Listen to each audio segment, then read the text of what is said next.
Some guys that always came to me, they're always short, and it's like, what is all this rubbish now? The area where I'm weak, that you are strong, stop giving me that pressure. It's the first problem I have in my marriage. If a guy did not have money or did not have job, it's a living call. People believe that love is kissing each other, sleeping with each other, giving birth happy. Someone who's married again. Èmi o, má jèmi lọ́wọ́ àbúrò mi padà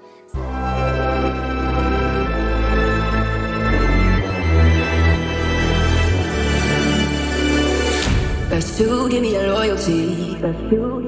Hi guys, welcome back to my YouTube channel. If you're new, you're welcome. If you're returning, welcome back. This is not my face, I'm just the voice behind. But yeah, these are my parents, and today is their 25th wedding anniversary. And to celebrate the whole thing, I just felt the need to ask them some sort of questions on how like 25 years have been so far. From the man on the left, please introduce yourself, and then the woman on the right, you go next. My name is Monday Iyoha. I'm from Ishan in Edo State. Point of correction, guys. His name is Engineer Monday Iyoha, right? My name is Evangelist Adenuke Deborah Iyoha. Alright, the first question I'm going to be asking you guys is, how did you two meet and what was your first impression of each other? Who wants to go first? Okay, let the man go first. We met in my office. I closed in the early hour on that fateful day. So I was just resting my hands by the window, and I saw this lady coming with one of our staff. That staff is a married woman, and the way they were chatting, laughing while they were coming, I was just looking at her. Could we still see a lady that is so free like this? After she had left, I went back to the woman. I said, "Madam, who is that lady that you people came in together? I can see the way she is laughing, friendly with you and this." I said, I like how, that is the language I use. I said, I like how. Say, okay. The madam, without wasting time, in my very presence, while I was with her, she picked up a call. He called my wife. He said, where are you? He said, I've just arrived office, so I'm in the office. So he said, one of my colleagues here, he said he like you. He said, who is that person? I did not see anybody. He said, in fact, he was in his office looking at the two of us while we were coming in. The way we were tracking those coming, he said he like you. My wife said, okay, no problem. So immediately he gave me the phone number of my wife. And that's why it was and that is how we met. And after about some days, I went to meet her in her office. Then that is how the journey continued, to the glory of God till today. When did you know you wanted to spend the rest of your life together? When did I know? Well, the first time he came to my office and we saw for the first time, I know he's my husband. And the reason was that I always told God that I don't want short man. I want a guy that is tall and a little bit, it's either the same height or a little bit higher than me. Tall, gato, symbolic. That is what I want. I don't, because normally some guys that always came to me, they're always short, and it's like, what is all this rubbish now? I'm a tall guy, I'm a tall person. How can I be going out with somebody that is short? Like, table there, sharp blue, and I have this sharp mouth that all my friends are always doing content. Let's see who you go carry, whether na Utapute abi. So I always abuse them, and all of them are waiting for me pé don't worry Adeoye, àárín nǹkan tó fẹ́ gbé ojú wa ló máa ṣe. So I always beg God, no put me to shame. Give me somebody that is tall, ga, tó sígbọnlẹ̀, tó ṣe present his thing. So when he entered my office that day with without anything. Immediately I saw him, I know, God, I thank you. So I rest my case. What has been the biggest lesson you've learned in 25 years of marriage? The bigger lesson is that we should not have third party interference in marriage. I must say this, no matter your level, when it is time for you to marry, to settle down, say you marry, please, you have to a little bit separate and be, not that me and my husband or me and my wife scenario, no. But there's a little bit of privacy. There should be a privacy in marriage. So that is one of the greatest lessons I said I learned in marriage. My own first thing is that when you know that you want to get married, as a man, if you are squatting or you are living with anybody, maybe you are not the only one staying in that house, you might be the one that was paying for the house, but it's not only you that was staying there. It's either you excuse that person to leave, get another accommodation for yourself and leave that place. Don't marry into the same apartment or building that you do your single, that you do bachelor. Don't marry there. It's the first problem I have in my marriage. Personally, between me and my husband, we don't have personal misunderstanding or personal problem. But I married to where he was living as a single, and it's like, oh God, I really blame myself. And we both blame ourselves. That is number one. Number two is that, see, marriage is a black market, and whatever you met there, you should just pray for the grace, the wisdom, and the ability to manage it. Because marriage is a manage. It's not a perfect. There is no marriage that is perfect. And secondly, you have to prepare yourself that whatever it takes, have a mission that God just have to help me out. That, as a woman, you must pray. Pray anything prayer. Anything pray. Prayer for pray anything. You have to know how to pray. Men don't have time to pray as such as a married man, because what the Bible told them is it will till the ground, work, make money.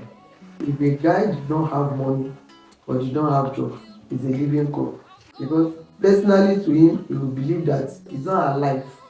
So, man always fight for their job and for their pockets. The third thing they fought for is their hope, but it's not all of them that know how to fight for their hope. So, every woman must know how to pray and carry the husband along in prayer, because physically, spiritually, financially, everywhere you find battle.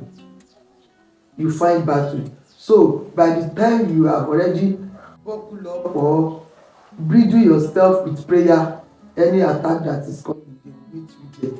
As they are coming, God is giving you the shock absorber and the grace to tackle every situation or any problem that is available. Thank you. Secrets to maintaining a happy and healthy marriage.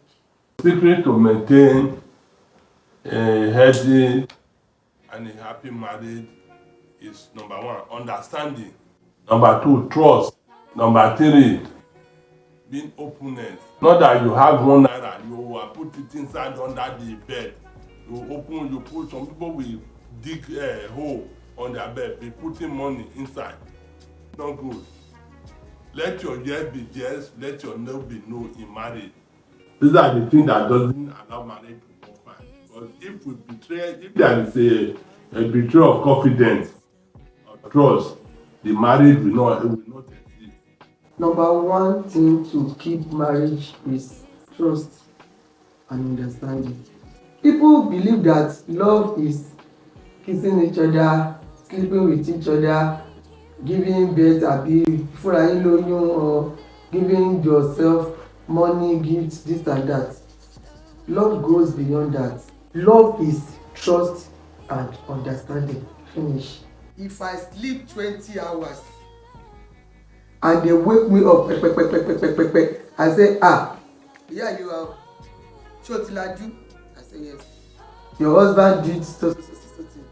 I will tell them, is that yes or no? Because I know what he can do, I know what he will never do. Secondly is being open to each other. If you want your marriage to last, don't hide anything. Thirdly is being prayerful. In any marriage that is going to be successful, you cannot take away prayers. And the fourth thing is you must have something doing. Don't be a liability in a marriage, in a relationship. Don't ever accept full housewife. Being a full housewife is not advisable. So the ability to be able to understand each other, trust each other, carry each other along, assist each other in finance. If I do something, I help him at that time. Ọ̀gbẹ́ni ọjà, ọ̀gá dé, I don't do this one. When the money come, give me my money back. And trust me, he's not a kind of man that will borrow money from you or help him to do something and it's time to turn your money. You not no. He's not the kind of person like that. So that is just it. What do you admire the most about each other? What I admire most, which I know is my own personal weak point, and I've been saying it on her severally when he's trying to attack me in that area, in the area of prayer. He say, you don't pray this and that. I say, madam, God know that I'm weak in that area. That is why God bring you for me. I only let her know that with God that bring you for me, you know area where I'm strong. I doesn't challenge you in that area. The area where I'm weak, that you are strong, stop giving me that pressure. So in the area of prayer, I give it to her. That area I appreciate her most. This thing is just mentioned now. I hate it. See, the Bible said a prayerless life is a wasteless life. How can somebody say, I am weak in prayer, and if you see this guy on Sunday, he go back like say, he's the assistant general overseer of the church. As he dey go church like this, carry Bible. As he dey come back like this, just the Bible go to the second Sunday. You know they pray alone. You know they read, and it's like God for 25 years. How can I continue complaining? And now, see, I don't even mind that when did me again. I don't leave her with his lifestyle. He said he's weak. Now me strong. The only thing I just thank God for in life is say you know they do shit up. And you know be say you know what to do too. I thank God for that. Don't let me open that chapter.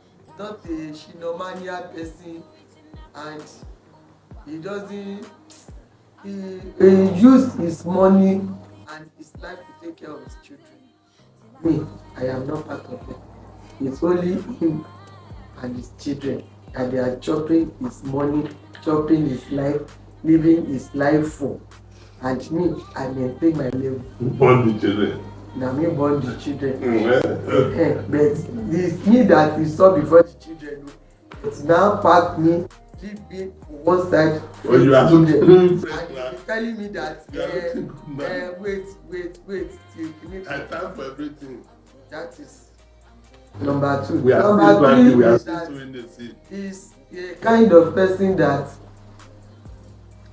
if he has money to even eat from the money itself, ìṣòro ni. To buy cloth for himself na wahala.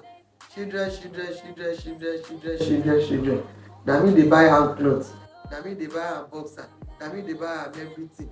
So he's too dedicated to the house, and it's like, omo abeg, see jare once now, and it's like he cannot do it. And now that the children are now, I thank God that from where I stop, the children has started from there. What was the most challenging times in your marriage and how did you go through it? Hey, omo.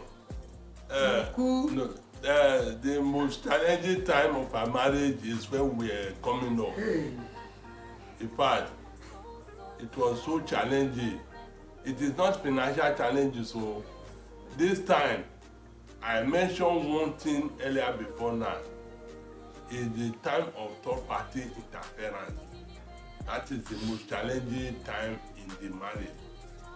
A time whereby it was a very critical time. Very, very critical. Within the first 6-7 years in our marriage, it was hell. In fact, it got to a stage I said, I don't want this marriage again. I arrest my case down. Thank you. This question you asked, it is God too. It is God. The memory can never leave my life, but I still thank God. Like he said, not that he's not ready for the marriage, you understand? But the issue was that when you believe that you are in the midst of your people, you feel free. But not knowing that the people you call your people are not your people. That is the reason why people will say, if you are on the same level with other people, you are friends. But immediately you take a step higher than the other, you know that you don't have friends. They are your enemy. So I will not say that he did not prepare, but the mindset he has is different from the mindset of the people that was staying with him and were living together. That is just it. Your advice for newlyweds or people who are just starting their journey? It's God that choose for people. If you like, do a courtship for 10 years, 20 years. If it's not your wife, it will never be your wife. There must be something somewhere. How long does it take me and my wife before we go into marriage? In fact, I don't think it's up to 6 months. Which 6 months? Okay, Which 6 months? okay now. Abeg, I coming from there. So wait, abeg. Which 6 months? Wait. You see, my wife is fighting me now. It's not up to 6 months. The truth of the matter is that if God ordained, say this is your man, this is your woman, this is your husband, this is your wife, it can come even in a day, even in 2 days, in 3 days. You have to know, is this my wife? Is this my husband? If God said yes, there is nothing that will stop you. One of the things, even me too, that make me to remain in marriage is that I have got the revelation that this is your wife. To the glory of God today, it's not a testimony. It's not that we are sitting in one corner crying for one that is missing. In as much as if God said it's your wife, if God said it's your marriage, you should be expecting all those crises. That it's your wife and it's your husband does not mean that you will not face all these challenges. So make up your mind. Have you prepared to go into this marriage? I'm saying until I get a car, until I build my own house, until I do this before I go married. That is not the preparation I'm talking about. Both your body, soul and spirit, you must be prepared that you are ready to go into marriage. Every other thing will follow. Sincerity is the truth of what I tell them to me. Thank you. On my own side, the first when you want to marry as a man, even if it is just one room, as far as you have your own work, something you are doing, and the person you want to marry has what is she's doing too, okay, if you just have one room, start from there. A room is not built in a day. Start from somewhere. You that you married in a room today, maybe a room self-contained today, we graduate to 2 bedroom tomorrow, 3 bedroom, and from there to your own house. That is number one. Number two is that, see, before you venture into any relationship, pray about it. And when you pray, you go this way, they said it's good. You pray, go this way, they said it's good. You go that way, they said it's good. Spiritually it's good, but physically, character between you and that person is having, maybe he does not know how to communicate. When you call him today, it is next tomorrow that will answer. He's not the kind of person that will call you. If there is lack communication between two of you, be careful. If there is no trust between two of you, be careful. If he's a kind of person tell you by the time you are just talking and he started raising his voice and raising his hand, kò tí ì gbó fún ẹ o, but ó ti ń gbé sókè, he's a kind of person that ọmọ dust your feet and run away.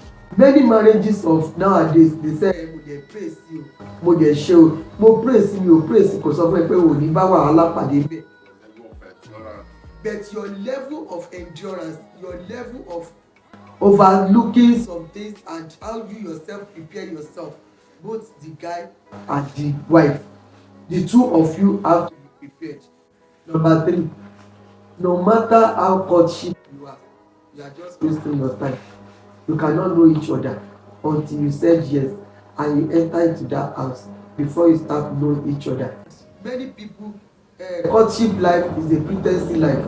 It's a pregnancy time. Everybody mama fi ara ẹ̀ pamọ́, everybody ama fi ara ẹ̀ pamọ́, everybody ama fi ara ẹ̀ pamọ́ until tẹ́yìn méjèèjì bá jọ wọlé, tẹ́jọ́ sùn, tẹ́jọ́ jí, tẹ́jọ́ ṣe, tẹ́jọ́ pọ̀, before you start to know each other. And you see this 25 years, you did not cut for one day. This one wey dey tell you say 6 months. Somebody I saw, I went to their office on Monday. He said he saw me on Monday. They called me Tuesday morning, and he promised to come on Wednesday to see me in my office. He could not make it on Wednesday. He came on Thursday. We saw first for the first time on the last Thursday before Good Friday. It was Easter time, because then I was on a month fasting and prayer, and I told God this April, if I finish this fasting and prayer and I did not see the person that I will marry, I will choose for myself. So he came up on 23,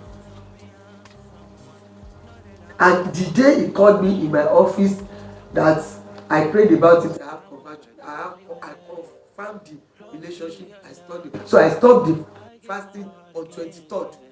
So we saw on 25th. The Friday is the Friday that year, April 1999.